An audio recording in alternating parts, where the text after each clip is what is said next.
लिट्टी चोखा कार्यक्रमाच्या निमित्तातून आज उत्तर मुंबईचे अध्यक्ष रमेश गायकवाड जी आपल्यासोबत आहे। रमेशजी, 2025 आले, परंतु आत्ताचा माहोल हा राजकीय वर्तुळात कसा चालू आहे?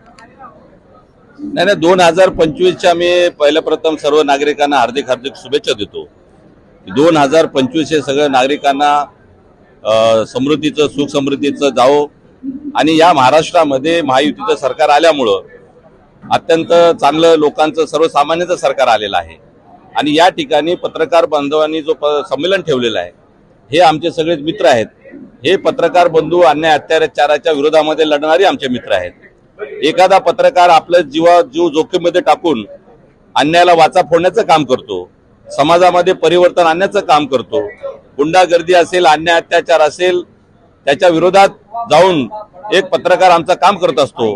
म्हणून त्यांनी आज हा चांगला कार्यक्रम ठेवलेला आहे आणि ते नेहमीच आमच्यासारख्या कार्यकर्त्याला प्राधान्य देऊन आमच्या सारख्याचं नेतृत्व वर आणण्याचं आणि समाजामध्ये चांगली कामं दाखवण्याचं काम ते करतायत।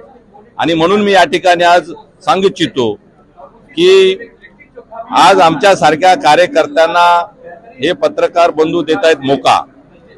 आमच्या सारख्या कार्यकर्त्यांना पत्रकार बंधू देत आहेत मोका आणि म्हणून आमच्या सारख्यांना खाण्यासाठी ठेवला आहे लिट्या आणि चोखा। तर माझ्या बंधूंना मी हार्दिक शुभेच्छा देतो, धन्यवाद देतो। जय भीम, जय महाराष्ट्र।